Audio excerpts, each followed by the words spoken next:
សួស្តីបងប្អូនឥឡូវចុច share មួយចុច follow មួយសិនមកចាំស្ដាប់បន្តបាទឥឡូវយើងចេញពីជើងគោកយើងចូលមកជើងទឹកម្ដងថ្ងៃនេះមានករណីទូកនេសាទខ្មែរនៅក្បែរខេត្តត្រាតហ្នឹងហើយហេតុការណ៍ហ្នឹងនៅថ្ងៃទី22ខែកុម្ភៈឆ្នាំ2026បាទតាមប្រភពព័ត៌មានរបស់ថៃបានអាងថាកងទ័ពជើងទឹកថៃបានរឹបអូសទូកនេសាទខ្មែរមួយគ្រឿងផងដែរហើយនឹងចោទថាខ្មែរយើងនឹងចូលនេសាទក្នុងដែនទឹករបស់ថៃហើយក៏បានខាត់ខ្លួនបាទ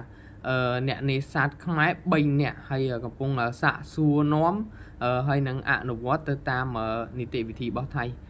ពួកអប៉យហើយឡប់ទេហើយមកអនុវត្តអីលើទឹកដីរបស់អញហ្នឹងឥឡូវយើងចូលមកខាងរាជរដ្ឋាភិបាលវិញម្ដងពេលនេះស្ថានភាពបច្ចុប្បន្ននេះរាជរដ្ឋាភិបាលកម្ពុជាយើងបានកំពុងធ្វើការតវ៉ាជាផ្លូវការដោយមាន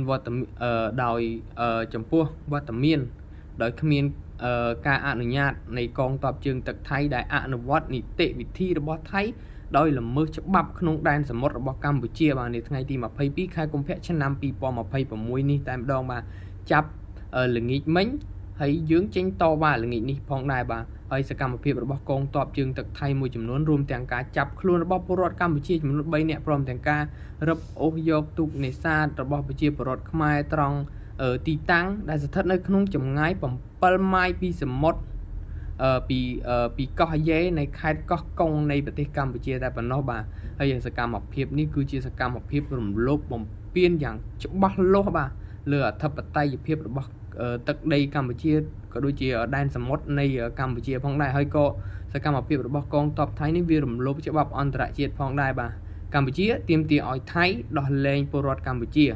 ជាបន្ទាន់នឹងបញ្ឈប់នៅសកម្មភាពល្បាតដោយគ្មានការអនុញ្ញាតក៏ដូចជាសកម្មភាពអនុវត្តច្បាប់ក្នុងដែនសមុទ្រកម្ពុជាបាទនិយាយទៅកន្លែងដែនសមុទ្រហ្នឹងគឺដែនសមុទ្ររបស់យើងទេតែវាធ្វើដូចជាសមុទ្ររបស់វាអញ្ចឹង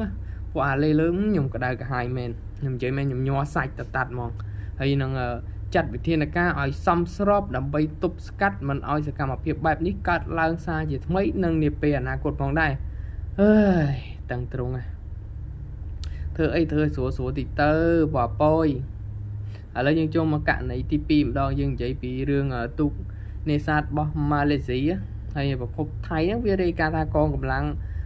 របស់ថៃហ្នឹងបានស្ទាក់ចាប់ទូកនេសាទរបស់ម៉ាឡេស៊ីផងដែរវាដើរអនុវត្តតាមតែក្បាលវាវាអត់មាន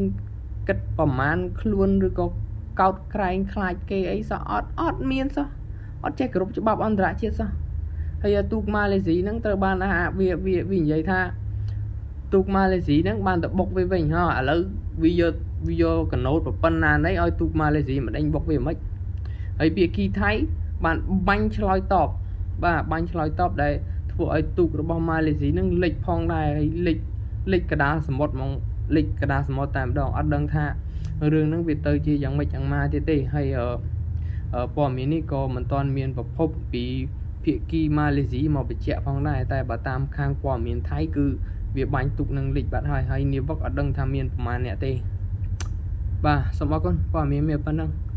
បើចង់ឧបត្ថម្ភ Cafe Admin បាទ complete នេះ QR អរគុណច្រើនសួស្តីបងប្អូនបើសិនជាបងប្អូនត្រូវការទិញស្បែកជើងនៃបាទ brand កូនខ្មែរ24កក្កដានេះបងប្អូនក្នុងនេះមានរូប BM រូបកំភ្លើងរូបតយងជេកស្អាតណាស់បងប្អូនមើល detail មានរថក្រោះមានមានអីរូបផ្សេងស្អាតមែនតើហ្នឹងហើយបើសិនជាចង់ទិញអាចតាក់ទងមក admin បានអរគុណ